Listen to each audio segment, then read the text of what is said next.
Hey, everybody. Yeah, we're Hello. rolling. Rolling Down the river. I'm not going to pretend I got those lyrics right. I'm not necessarily the greatest with lyrics. I don't even know if I got them right. I just know there's something like that. Like, Yeah. at the very least, there's something like that. But we got the rolling down. Oh, it needs to be an intro, or maybe our next show will be an intro or an outro sort of thing. We could add it in. Who knows? Yeah, we could have some. Yeah, we could definitely have some fun with it, right? Yeah. Yeah. That's what it's about. So, everybody, welcome to the Destiny of Your Soul. I've got with me, as always, Kyle Spirides, author of Decide Your Destiny, custodian to the Decide Your Destiny movement, which is an amazing movement. Imagine that, deciding your destiny, right? You get to choose. I'm trying to point right at the camera. I love it. And what? Oh, I was just going to say, your shirts matching your background. It's almost like you are one with the mountain. I'm Zen. I'm on Mount Fuji. Yeah. So would you like to tell us about that? Hello, Trevor. Oh, I can. Oh, hey, we've got people on the chat today.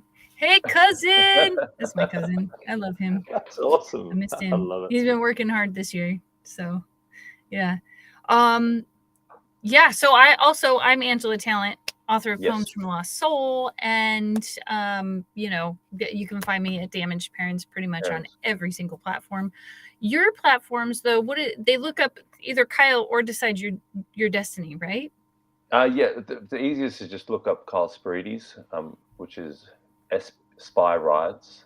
For those. That's how I wanted to say it in my American way.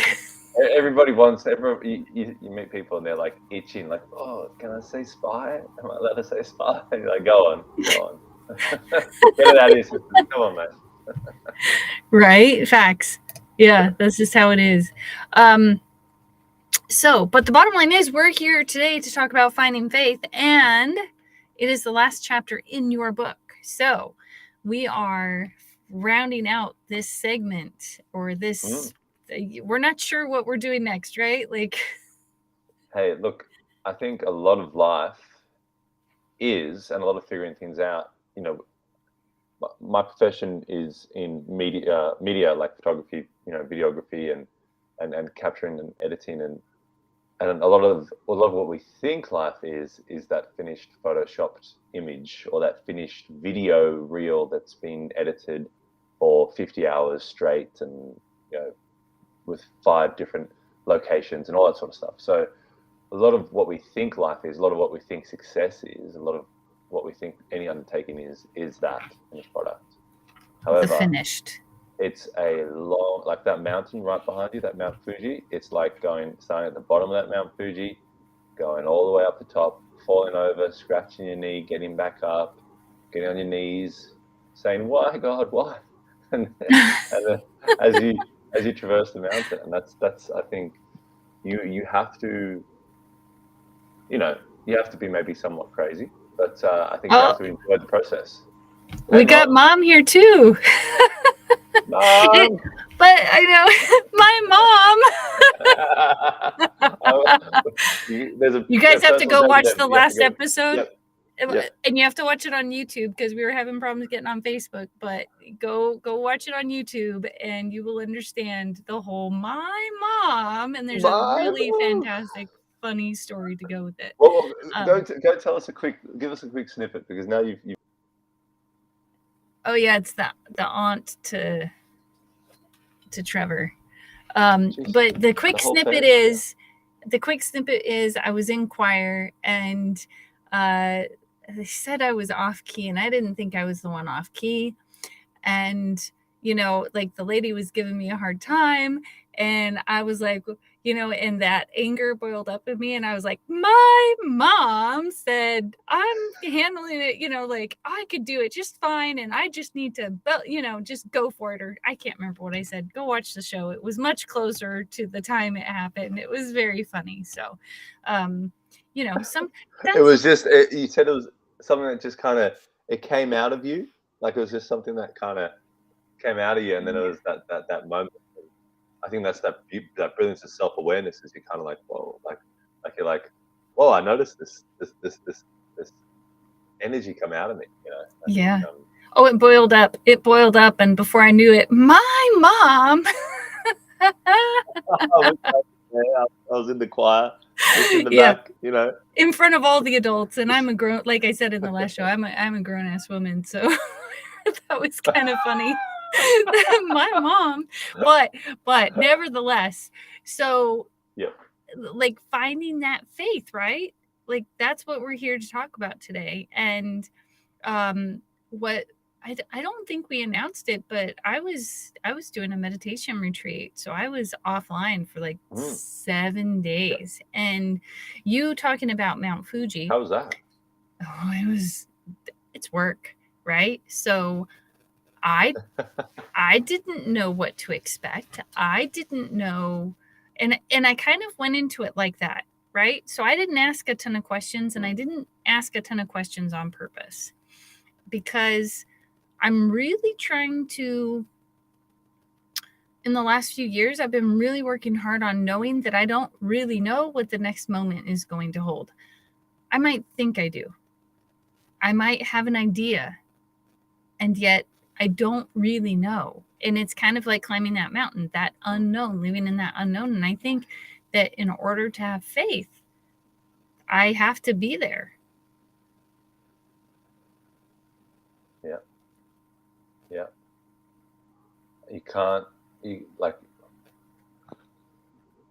could be shielded for so much of life, and then you face a hard reality.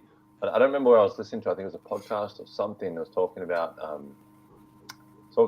females in particular, and it was saying something around the 50-year-old or the 50 and beyond. There's like a moment in time where the blanket of maybe the male, like maybe the father or the husband, or maybe the father passes away, or the husband, something happens in the relationship, but that blanket kind of gets, that protective blanket kind of gets pulled away, and like maybe it's the realization of mortality or whatever, and a lot of 50-year-old women, that's when they tend to change or not act out, but quite, like they're quite different. I remember listening to this podcast, and then quite a few family members and women around me at that age, I know and love and respect. I was like, yeah, like just a couple of years ago, they like were stronger. They were fearless. They were ferocious. They were this. They were that. Like what? Like how could something happen in that space of time? And I think that's testament to what you're saying, because I think if we are protected and shielded, and even in our own mind, we might like, walk up Mount Fuji and go, close our eyes and go, it's not that big, it's not that big, it's not that big, as we're going up, but that's not doing us service. We have to really kind of experience the cold, like we have to experience the grit of the cement floor. You got to feel that sort of stuff. And I think a lot of what modern culture is like, it's like a coddling almost, or like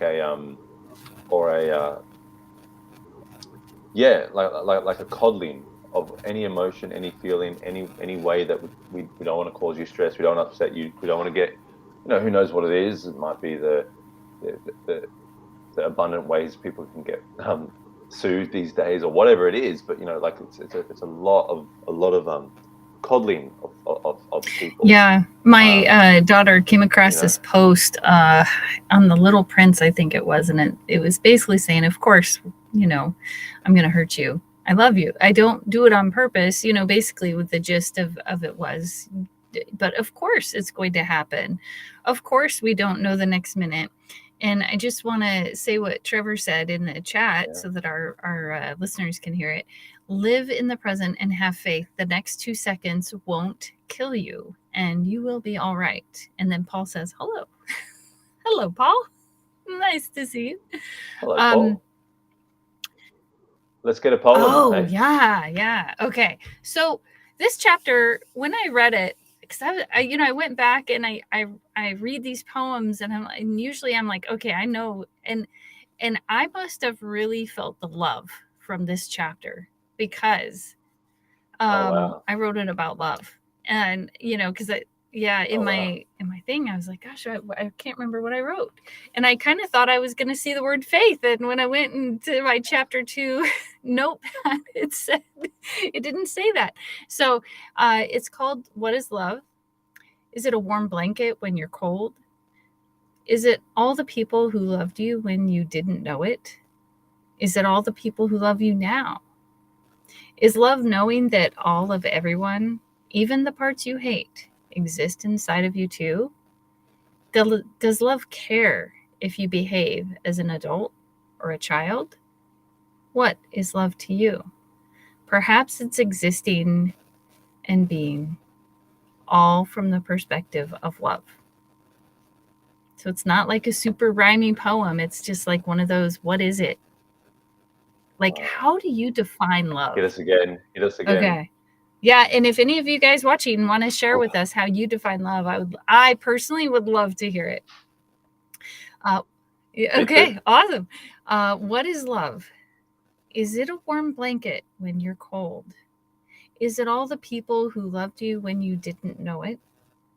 Is it all the people who love you now? Is love knowing that all of everyone, even the parts you hate, exist inside you too?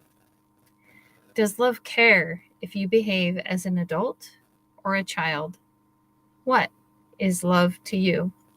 Perhaps it's existing, being, all from the perspective of love. Hey, Linda. Wow. Powerful. Yeah. Hey, Linda. That it's so interesting that you're talking about this. And I guess this is the chapter, and it's in the book. The actual title of the chapter is "What Does Jesus Look Like?" And the story behind that, or the reasoning for that chapter, was my grandfather was coming to the end of his life, and I went over to flew over. I guess for people in the US, it's like flying from California to New York, sort of thing. So I flew across the country, go and be there with him, and then and kind of be there right to the end. And like one of the hardest weeks of my life and one of the most rewarding, because like you're called, like and the whole family and everyone, they're really appreciative of you showing up and helping them, and a lot of the women in the family were appreciative of, because they didn't have to kind of see some of the things that me and his son had to see, or do some of the things that we had to do, or kind of help. And grandfather also just didn't, for his dignity's sake, he'd rather the men did those certain things. So he passed away, but as he was passing away that final week, he was coming in and out of consciousness, and my stepfather said to him, Clivey, like, what do you see? What do you see? And he said, what? Jesus. Yeah. So everyone came around, said, like, what do you mean you see Jesus? And then my stepfather went over and said, "What does he look like?" And then Clivey had this big smile on his face, and he said, "He's standing by the river with a boat for me." And then like my stepfather family like asking like, "Oh, what does he look like? What does he look like?" And he had this big boyish grin, and he just said, "Love."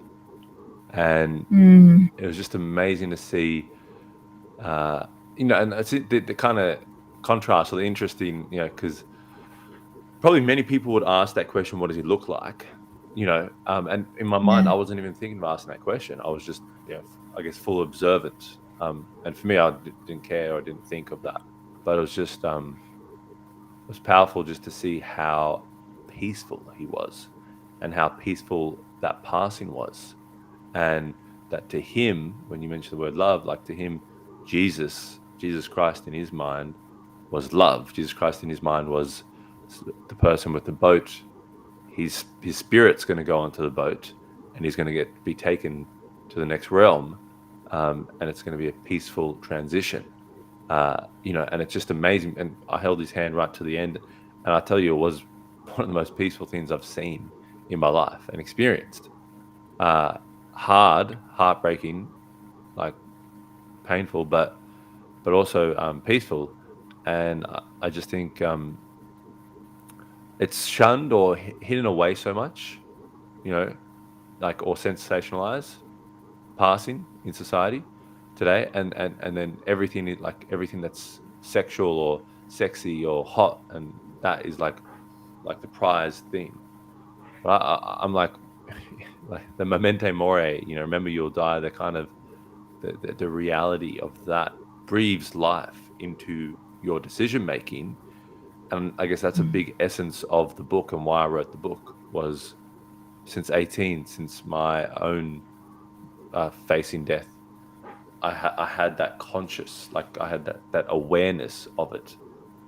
Every patient room I was in, every appointment, it was just a constant reminder, and it was all about the topical or the flavor of every conversation or every procedure or whatever was, how do we extend your longevity? How do we extend your longevity? How do you extend your longevity? So and it was just it was very intense, and I think for me it helped to develop the appreciation of life, looking at it through the eyes of death, and I think that's something to be said for that. Yeah. Real quick, I want to come back to a question about that, but I also wanted to say that Paul did put in the chat his definition of love. Love, to me, he says, is an act of kindness for the simple reason of kindness. And Lovely, Becky agrees Paul. with him. Yeah. What Hello, classmate. was it Jeez, like? you got your whole clan here, I tell you. I got an army. I got a plan. They're all sleeping over there. You're Yeah. They'll watch later. Your friend, everybody will watch on the I know, replay right? later. I know. No one's up at this time But- over here. It's Australia, mate. Like, so I think this kind of goes back to what we were talking about earlier. Like the next moment is, there's no guarantee. Like we might think, like, what was it like living in that constant reminder that anything could happen? Like, how did that help you become who you are? Great question. I think at the time and years after, I think it was traumatic, and it did have a underlying thing. And I guess the interesting thing was to notice years and years later, simple things. Going to have a cold shower, like there was a underlying fear, like, oh my God, is my heart going to explode? Oh, I'm putting my shoes on, I'm going to go for a jog. Oh my God, is my heart going to explode? Like there were just a few different underlying fears that were just etched in, and it took years for the self-awareness to go, holy moly, like what are these little trickles of that trauma that are still coming through? So like during that time, it felt like pushing an elephant up Mount Fuji. Like it was just, there was literally there was nothing. It was just like a really hard time, like really hard, difficult, like scratching and scrounging for one little bit of good piece of information. and quite early in the whole piece, and it's in the book, I had that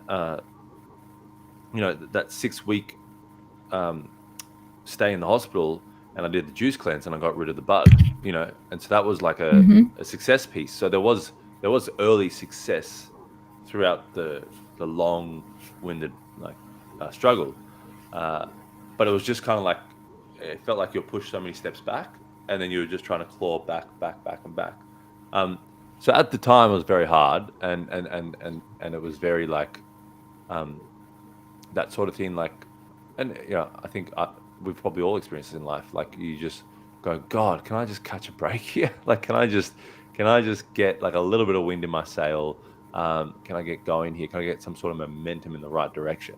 And so that was a challenging thing, because you'd get ahead, and then you'd go to have a test done, and you get this data, this information. Oh, this is all the things wrong. Oh, this is what we got to worry about. Oh, this is all the fears, this is all the worries, this is all and you just get kicked back. I remember driving from a test, like a bunch of tests, on my way to work, and just like kind of crying because I found out new information that I wasn't being told at the start, and we can't ever do this. This is restricted here now. This is what we've done here. There's no way around it.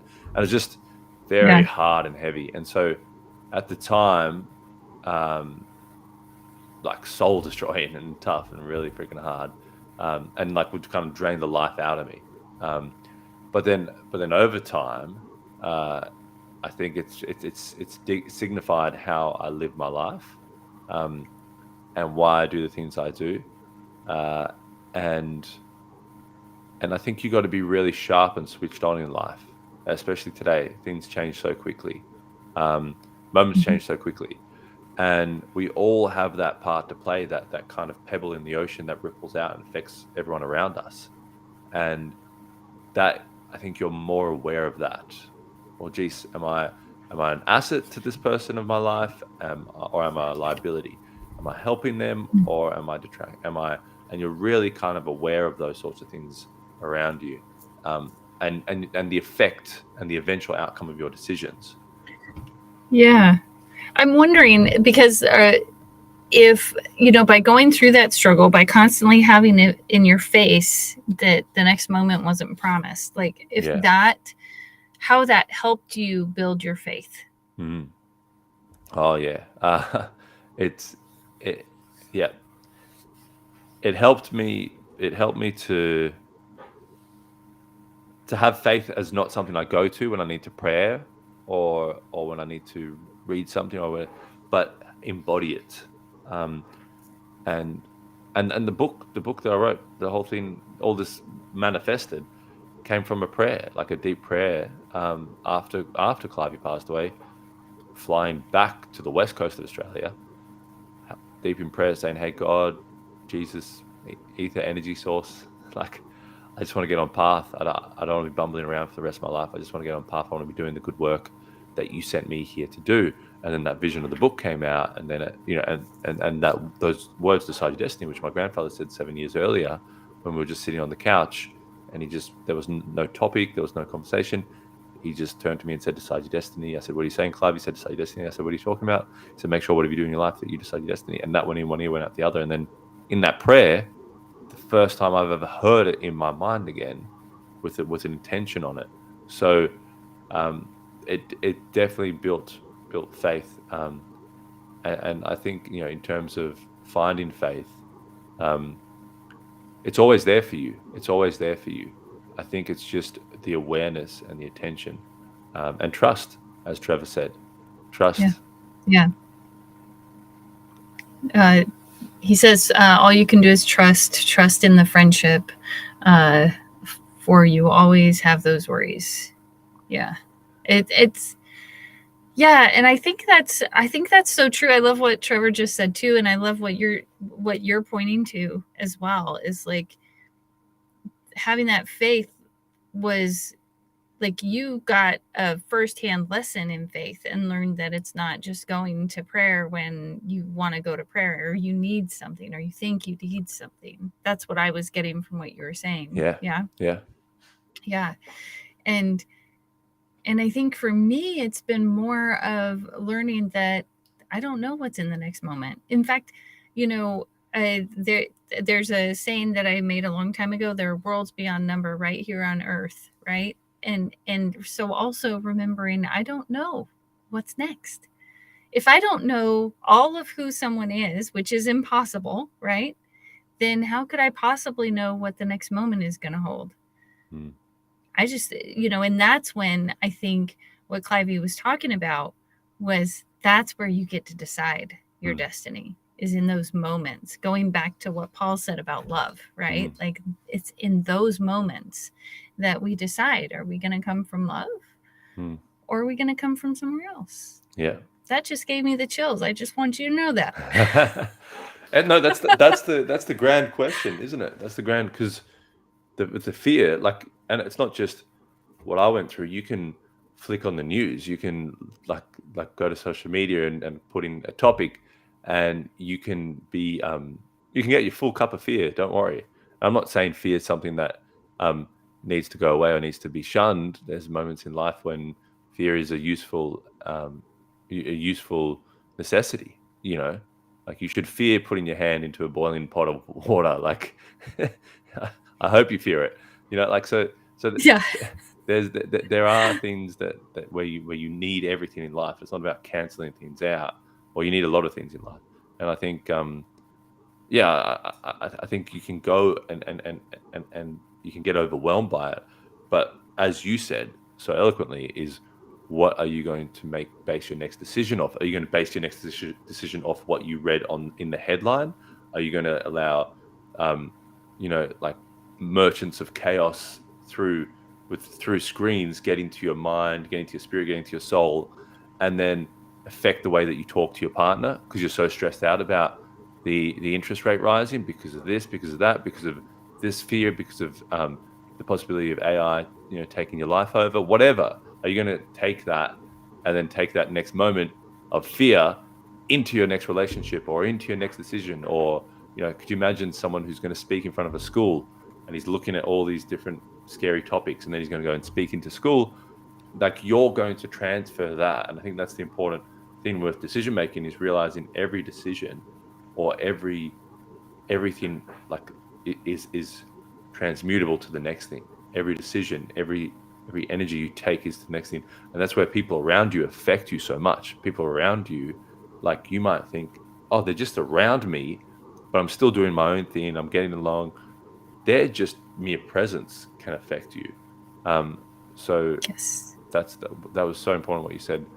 Like, where are you basing your next decision from? Where are you coming from? Are you coming from, like Paul said, that place of love? You're coming from fear? Like really just tapping back into regularly. You could even set a reminder on your phone. Where am I coming from? Yeah. Where am I coming from? Every hour on the hour. Yeah.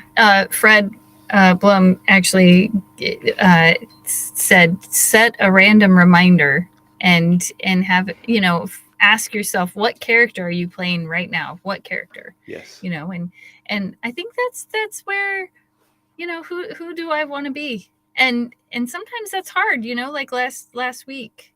That was the other point. Thank you, Kat, for putting that in the chat. She says, fear is the opposite of faith. But, and classic Angela. I had she said that too. I had a flare up after my during my meditation retreat. I had a flare up, which extended beyond my retreat. And I was reminded, because I went into what I call poopy mind, right? Like everything is horrible. I'm not going to make it to the next thing, whatever. Yeah. And I was reminded that I can't know a friend of mine said, you can't know the light without knowing the darkness. And I'm like, oh. So it reminds me, and that's one of the things, like having a chronic pain disorder and disabilities is that I don't know. Especially with what I have, I just don't know what's going to happen next. Is my pain going to show up or is it not going to show up? Am I going to get to finish what I wanted to finish or not finish what I wanted to finish? And can I be okay with it? So learning for me, faith has also been learning to let go and Trevor's gonna steal Poopy Mind. It just don't steal the poop. And It's Kat, just yeah, and Kat sent an emoji. what emoji is that? Wow. I don't know. It's like a little crying face. It looks like almost like what's that guy?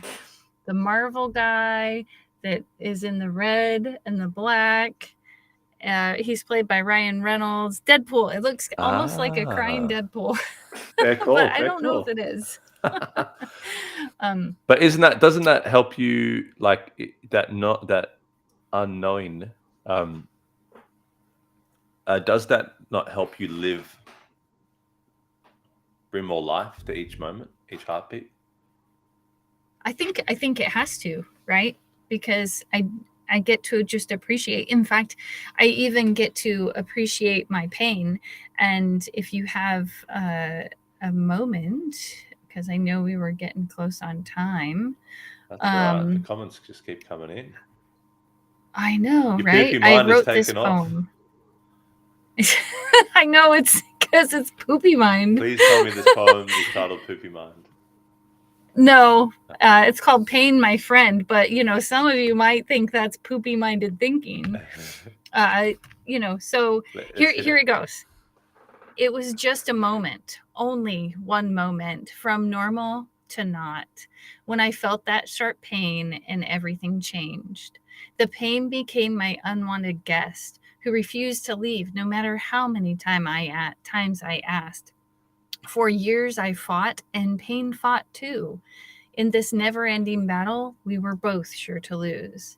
Many times I thought I might end my life due to this never-ending strife.